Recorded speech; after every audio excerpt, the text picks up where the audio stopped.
بركاته. بسم الله الرحمن الرحيم. درسي كينيا قويا الراء درس رياض الصالحين باب تعظيم حرمات المسلمين باب جرو جراجة حرمات المسلمين أجينيرا كيس حديث إبلا ما دمير ففار جراجة. بسم الله الرحمن الرحيم. قارئة وعن النعمان بن بشير نعمان المبشر رضي الله عنه الله جبنا سرا فقيس جناني رضي الله عنهما الله جبنا سلمان را فقيس سبب دلقا سرا جلتوتي قال نجيه قال رسول الله اللهم صل على محمد وسلم ارغمان الله نجده مثل المؤمنين فكي مؤمن توتا جنان فكي مؤمن توتا يا سفت مؤمن توتا في توادهم والجالتشو إساني خيستي وتراحمهم رحمة وليقوتشو إساني خيستي فكين إساني رحمة وليقوتشو إساني خيستي والجالتشو إساني خيستي فكي مؤمن توتا مثل الجسد akka fakkii qaamaati yaa'i idha ishtakaa yaaboo wagguu dhukkubsate minhu qaama sanirraa wagguu dhukkubsate cudwan yaaboo kutaan tokko wagguu dhukkubsate jennaani kutaan tokko wagguu dhukkubsate yaa'i wataraaxumihim watacaaxufihim walmaxxanfachuu isaanii keessatti jechuudha. Gaarii irratti wal maxxanfachuu isaanii keessatti gaarii wal irratti dalaguu keessatti jechuudha. Afwan fakkii kana sadan keessatti masalul jasadi akka qaama tokkooti isaan idha ishtakaa ogguu dhukkubsate minhu qaama sanirraa cudwuun kutaan tokko yeroo dhukkubsate tada'aa lahu isaaf wal waama jechuudha. Lahuun kuni jasada sanaaf wal waama. Saa'irul jasadi hafaan jasadaa qaamni biraa jechuudha. Bar qaamni tokko ala dhukkubsate qaamni biraa immoo wal waaman bisaharii bisaharii jennaan wal yaaman bisaharii qaaxiraahuudhaan wal waaman qaaxiraahuu yookiin gurjaa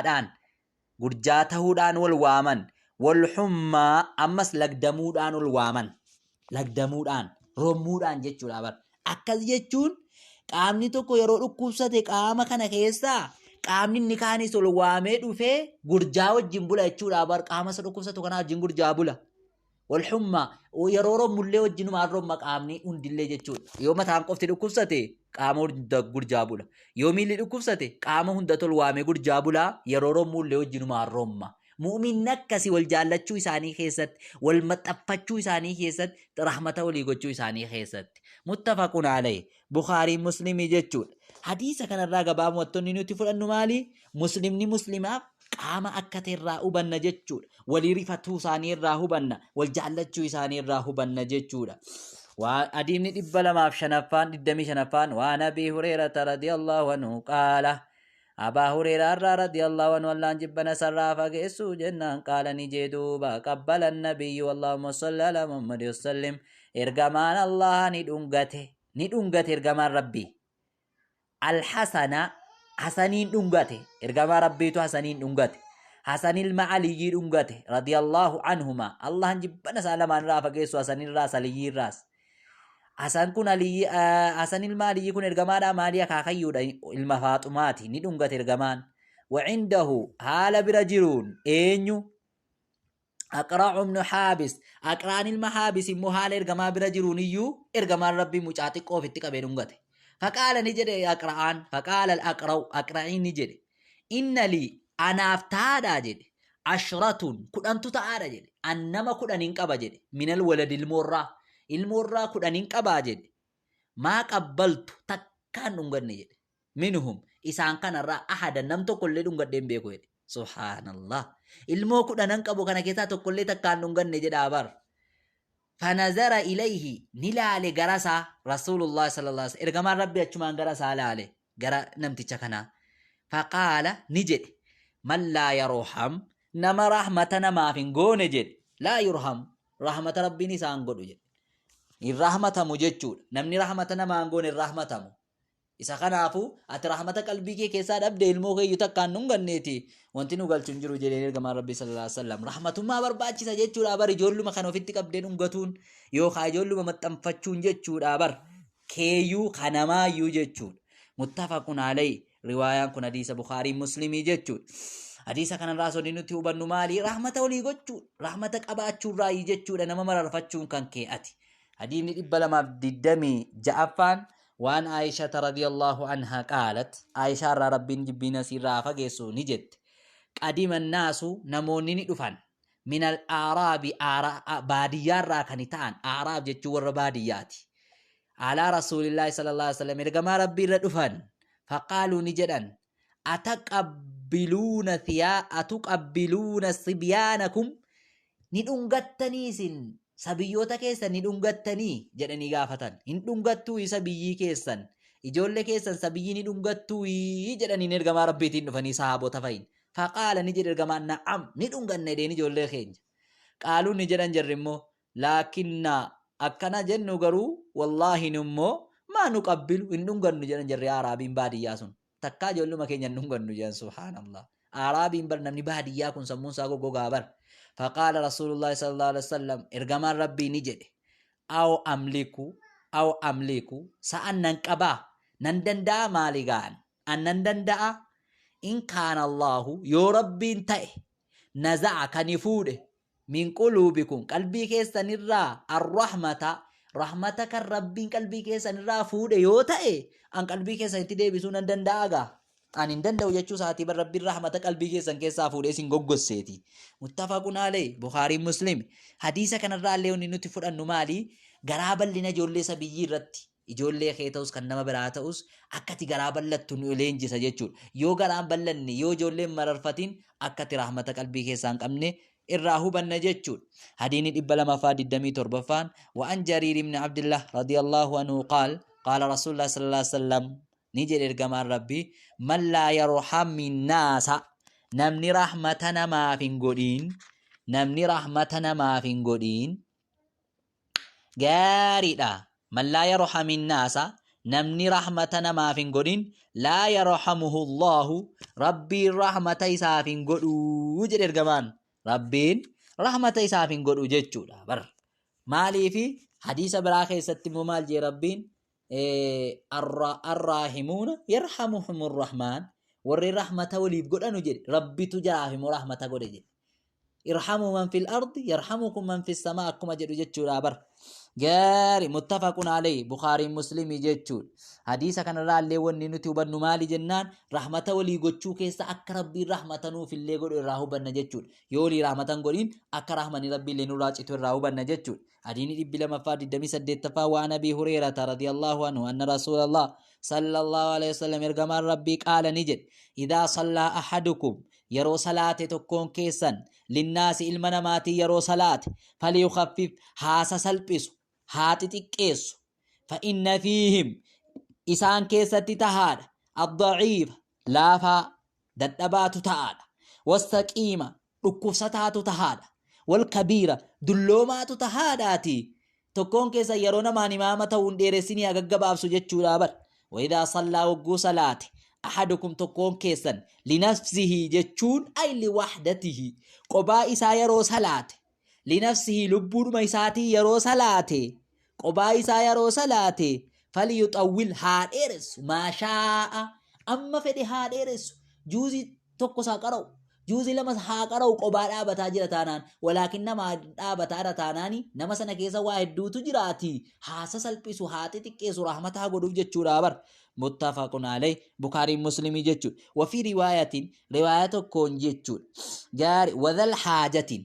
نما حاجاتو كيستا جراتي نما سنكيس نما حاجات فريفتين ننديما جرو كيستا جرا إذا كان أخونا من ماني ماما توهاسا سلبسو حديثا كان راو ننتي بنو بابا ولي رحمتو بابا شاعرة قدسو جروان تأفو جتشو أكرا رحمة ولي قد أمو جتشو الراهو بنا حديث إبلا مفافي ولا في دمي سقلفان وانا عائشة رضي الله عنها قالت إن كان رسول الله صلى الله عليه وسلم إرجما ربي إن جت إن جتشو شاني حال جتشو إنين كن شاني حال أما درسني فسر ميجر كان نتي إرجمان ربي رسول الله صلى الله عليه وسلم إرجمان ربي نتي لا يدع العمل كان لك ستي وجي لا يدع كان إيسو تأي العمل وجي وهو يحب حال جالتون أن يعمل وجتشو به وجتش سنة وجتشو حال جالتوني إرجمان ربي كان إيسو تأي سبب مالي تبدي صلاة خشية صدار جتش غاري خشية صدار جتش ديسا أن يعمل به الناس namni dalaguu sodaachuudha jecha dhiisa ergamaan rabbii jechuudha. Namni dalaguu sodaadhaaf jecha. Fayufrada alayhim isaan irratti waajiba godhamu sodaadhaaf jecha. Hojii majaallatu kana nan hojjedhe ol ka'ee ergamaan achumaan dhiisa. Yoon hojjedhe namni hojjeta namni immoo hojjennaan diqqoo waajiba irratti ta'aati dhiisuu koo ya jedhee dhiisaa jette Aishaan. Muttafaqun alayhi riwaayaan kun hadiisa Bukhaarii Muslimii jechuudha. Maaliif hadiisa kana raallee onni nutti fudhannu ergamaan rabbii rahmata nuu godhe jechuudha. Fakkeenyaaf leeyilii dhiisee gale leeyilii masjidatti salaatuu ramadaana keessa dhiisee gale didee wanti inni dhiisee galeef waajiba irratti ta'aadhaaf akkuma ishaan magariibaa kana waajiba irratti ta'aa jedhee dhiisee gale namaaf rahmata godhe ergamaan rabbii jechuudha sallallahu alaihi wasallam. Hadiini 230 wa'anaha Aishaa dhumarra radiyallahu anha allaan jibbana sirraa fageessu qaalat ni jette Aishaan nahaahumun nabiyyi sallallahu alaihi wasallam ergamaan rabbii ni dhowwee jetti Aishaan anil wusaali walitti maxxansuurraa maal soommana walitti maxxansanii soomuurraa ergamaan ni dhowwe soommana walitti maxxansanii soomuurraa walitti fufanii jechuudha bar sababaa maalii rahmatan lahum rahmata isaanii gochuudhaaf iyyuu dhowwe ergamaan rabbii soomana walitti fuftaniin soominaa jedhee gaariidha faqaaluu ni jedhan innaka ati so yaa ergamaa rabbii tuwaasil innaka ati tuwaasil ni fuftaa walitti fuftee walitti dhaabdee soomtaa jennaan qaala ergamaan rabbii ni jedhe yookaan immoo faqaaluu ni jedhan innaka atoo tuwaasil ni fuftaa maaliif nu hin dhowwita jennaan ergamaan rabbii qaala ni jedhe inni ani lastu in taane ka hay'atikum akka keessan hin taane ka hay'atikum jechuun akka keessan an akka keessan mitii bar inni an abiitu nan bula yuxicimuni haala rabbiin koo na nyaachisuu nan bula haala quwwaa nama nyaatee rabbiin na keessa kaa'een jechuutti fassaran kana dhiisanii haala rabbiin na nyaachisuun jechuudha je'aniitiyyuu yuxicimuni kana maalitti fassaruu gariin namaa haala rabbi quwwaa nyaataa na keessa kaa'ee nan bulaan wayusqiini haala rabbiin quwwaa nama dhugee na keessa kaa'ee nin bulaati sin immoo isa kanan qabdanu anaan hin morkatinaayii jedhe gaaf tokko immoo akkamatti fassaran inni ana biitu nan bula yuxicimuni haala rabbiin na nyaachisuun rabbiin koo haala na nyaachisuun wayusqiini rabbiin koo haala na obaasuu nan bulaa sin anaan addaatii anaa wajjin hin rakkatinaa ibaadaadhaatti muttafaqun alayhi Bukhaarii Muslim walitti fuftanii soomana walitti fuffatanii soominaa jechuu isaatii bar kun maali jennaan ergamaan rabbii rahmata nuu gochuu rahmata ilma namaatii gochuutirraa hubatama gaariidha maanaan isaa yaja'alu fiyya jechuudha yaja'alu ni godha rabbiin fiyya na keessatti quwwaa man akala nama nyaatee washariba nama dhuge quwwaa nama nyaatee nama dhugee na keessatti godha rabbiin jechuu isaati malee rabbiin akkanumatti fidee afaan nama kaa'a miti gaariidha adiini 231ffaan oloofi oloofi gabaabaadhasii laafaadhasii adiimni irraa ni oofna oloofi gaarii hay biran jirtuusa gaarii وعن أبي قتادة الحارث الربيعي أبي قتادة راجت حارث المربيع رضي الله عنه قال قال رسول الله صلى الله عليه وسلم إرجم ربي نجد إني أن لا أقوم ننأبد دابر أن إرجم ربي لا أقوم ننأبد إلى الصلاة جرى صلاة ننأبد وأريد ننفدا أن أطول إيرسو ننفدا فيها صلاة سنة كيسة إيرسو ننفدا فأسمع nan dhagaha bukaa as-sabiyyi boo'icha nama sabiyyiitiin dhagaha boo'icha sabiyyii fa'atajawwazu nan gaggabaabsa eegan boo'icha sabiyyii dhaga'e nan gaggabaabsa boo'icha nama sabiyyii dhaga'e tan gaggabaabsayii gaarii akkasii bar maaliifi fi salaata koo keessatti karaahiyata jibbiinsaaf jecha an ashuqqaa alaa ummihi jabaatuudhaaf jecha haadha siirratti haadha sabiyyitti boossu kanaarratti jajjabaachuu sodaadhaaf jechaniyyuu gaggabaabsayii dhugaa dhagaa haati sabiyyii boo'aa jirtu jechuudha. Salaata sirriitti salaatuu hin dandeessu yoo salaata dheerate sabiyyii waan boo'aa jirtuuf isa kanaafin gaarii gaggabaabsaa kunillee maalirraa hubannaa ergamaan rabbii akka inni rahmata namaa godhu akka inni rahmata godhu irraa hubanna rahmata gochuusaa jechuudha. Gaarii adiini 232 وعن جندب بن عبد الله رضي الله عنه قال رسول الله صلى الله عليه وسلم إرجمان ربي نجد من صلى نمي صلاة الصبح صلاة صبي نمي صلاته فهو إني تهاد في ذمة الله ذمة ربي كيستي تهاد جتشودا ذمة جتشون تكا ربي كيستي تهاد نمني صوبي صلاته فلا يطلبنكم الله ربي سنين بربادين جد إرجمان الله سنين بربادين من ذمته ذمة ساكيستي سنين بربادين تكا ساكيستي بشيء وان تكون سنين بربادين ربي سنين بربادين إيجا سنتكا ساكيستا أولهم نانتكا ساتين سنين بربادي أكن سنين سالبين فإنه شانين من يطلبه نمني ربي بربادي من ذمته عادي ساكيستي يوكا تكا ساكيستي نمني ربي نسا بربادي بشيء شيء تكون تكا ساكيستي عادي ساكيستي نمني ربي نسا بربادي يدركه إساك أكبابر ثم يكبه إيغنا ربي نسا كومبولش لا ربي نسا كبابا ربي ندونا من بربادو بربادنا نمو أكبا وان تيفو أكال جتون غافن أتي زما ساكيسا جراچو ديفتي صوبي صلاة مسالاتو ديفتي واني ندما جدي وامي خانو جتشو ديفتي ربي نسي بربادا غافا سي بربادة سيك أكبا يدركه نيك أكبا ثم يكبه إيغنا إسا كومبولشا جتشون إسا غمبيسا جتشون إسا غمبيسا على وجهه فولا ساتي ني غمبيسا في نار جهنم إبدا جهنم كيسا ربي إسا غمبيسا أكاس رواه مسلم تديسا كان وديس حديثا كان الرالي ونينو تفرن مالي جنان أكا ربين جتشودا رحمة جتشود رحمة سيقود غافة سوبي صلاة تكا كيسا سي أولچو جتشود غافة موسوبين صلاتين أكا ربي رحمة سا كيسا سيباسي جهنمي في اللي ساتلو الراهو بنا جتشود آبر وعن ابن عمر أدين التانو رضي الله عنه ما دين إبلا مفاصد دمي سدفان أن رسول الله أولوف وفي رواية كني إن يرنجر أولوف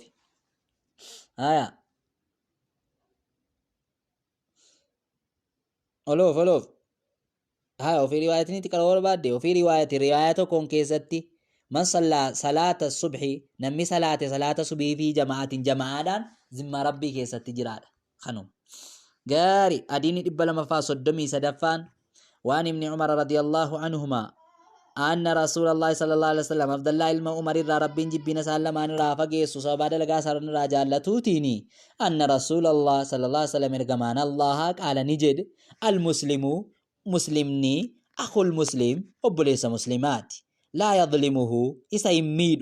مسلمني مسلما ميد ولا يسلمه لا يظلمه إسا يميد جتشور مسلمني ولا يسلمه ولا يسلمه طلاتت ليسن كنو جچود مسلمة طلاتت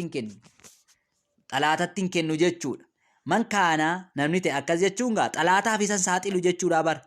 نما طلاني بربادا جرت توكو مسلمني دسو قبا نسرو قبا جچود من كان نمنيت في حاجة اخي حاجة بوليسا ساكيستي نميت اكز جچود نمني حاجة بوليسا ساتوكو باسه namni nama rakkataa tokko rakkina isaa fure namni obboleessa isaa tokko rakkina irraa baase haajaa isaa baaseef kaan Allahu rabbiin immoo ni ta'aga fi haajati haajaa isaa keessatti rabbiin ta'aaf waman farraja namni fure am muslimiin muslimarraa namni fure yookaa namni kaase jechuudha bar gaariidha namni fure namni kaase muslimarraa kurbatan cinqii farraja Allahu anhu rabbiin isarraa fura jechuudha bihaa ay bisababihaa sababaa inni fure sanaatiif jecha kurbatan cinqii min kurabi yawmil qiyaama cinqii guyyaa qiyaamaarraa kan ta'e rabbiin irraa fura jechuudha subhaanallah waman satara namni satare muslima tokko namni satare satarahu Allah rabbiin isa sattara